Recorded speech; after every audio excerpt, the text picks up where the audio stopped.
Conservative American Message, hosted by the one and only Cam Lau. It's Sunday, April 2nd, 2023, and you can join me every week for the greatest political commentary known to man. It's finally starting to warm up out there, which means summer is getting closer. And by the summer before a presidential election year, most of the candidates have thrown their hat into the race. Today we are going to look at the Republican side of the primaries. Who's running, who is still making up their mind, and who are the best options. So far, only 3 Republicans have officially announced their candidacy.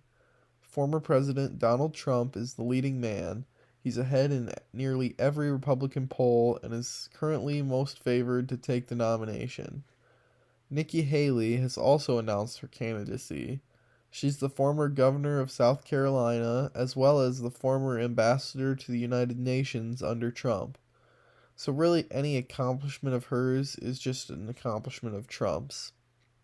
She's not well known nationally, for the most part, and will alienate the Trump faction of the party for running against her former boss. Now, Vivek Ramaswamy is an entrepreneur who has worked on Wall Street, worked in biotech, pharmaceuticals, and all sorts of different industries. His parents are immigrants from India, and he is a perfect example of the American dream. I've been watching him pretty closely, and he seems like a very intelligent, honest, conservative man. But I'm just not convinced he has what it takes to be the president. And he certainly doesn't hold a candle to Donald Trump. Once again, he's just not known enough yet, but he isn't a terrible candidate. He's also a Hindu, so you have to keep that in mind. Now, there's also a ton of speculation about who else might challenge Trump. The most ridiculous of all has got to be Mike Pence. Trump made him everything he ever was, and then he turned his back on him, and Republicans certainly haven't forgotten about that. Pence has totally been abandoned by the party and labeled for the Benedict Arnold he is. He would be a complete laughingstock and wouldn't stand a chance on the debate stage with Trump. Trump's biggest challenge would come from Floridian Governor Ron DeSantis. Trump still beats him in about every poll as of now, but it appears to me that establishment Republicans are working behind the scenes to prop up DeSantis. Don't get me wrong, I think he has great policy and I really admire what he's done in Florida, but I really hope he can just stay out of the race this time and wait his turn for the presidency. Trump is already in it, and a DeSantis-Trump showdown will do nothing but divide the party. Trump started a movement that goes beyond the Republican Party. He is the only one in decades to take on the immense establishment and bureaucracy that has been poisoning this country. I can't sit here and tell you that none of these other guys couldn't do the same, but what I know for certain is that Trump will do it. I'm confident because he's done it before. He's got proof of how he can benefit our nation from his first term. And if you really believe this most recent Trump scandal that has been invented to take him down will do just that, then you're a fool.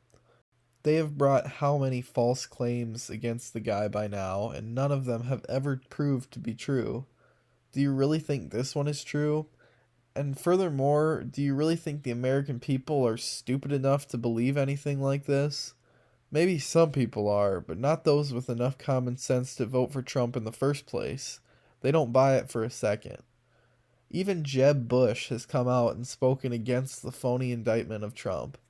How come we never see any investigations of scandals into the millions of dollars the Biden family has received from Ukraine or communist China? Or what about Nancy Pelosi and all of her inside trading? You know, I think Richard Nixon would be the most honest politician in DC today. Hey guys, this is your weekly reminder to follow the Conservative American Message on Instagram and Facebook. The link to both is in the description of this episode. Also, make sure to share this podcast with all your friends and family so we can make sure we offend everyone. If you're still using TikTok, you really shouldn't be. It's essentially owned by the Chinese government and is being used to collect American data off of our phones. That might not seem that serious, but we really don't realize how much data is collected off of us on a daily basis with our phones. It's a serious national security threat for China or any foreign adversary to obtain all of that data. That's why Congress is working to possibly ban TikTok in the United States. And if that offends you, then grow up.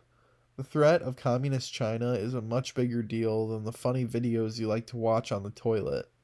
The legislation that is being discussed in Congress is called the Restrict Act. The bill gives the executive branch the power to decide what technology poses a threat to national security and to act accordingly. But some people, including myself admittedly, are somewhat skeptical of this bill. While I'm all for banning TikTok, I'm not always so quick to hand the government more special power. The Restrict Act has been called the New Patriot Act by liberals and conservatives alike, who fear that in the wrong hands, that kind of power would only restrict the rights of Americans who are not engaging in any activity that poses a threat.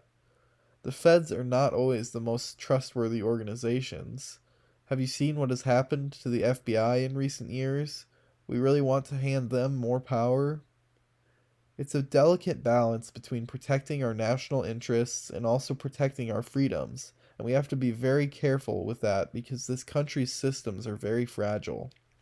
Senator Rand Paul shares these concerns as he retweeted an article from Based Politics with the headline, "The TikTok bill is a Trojan horse.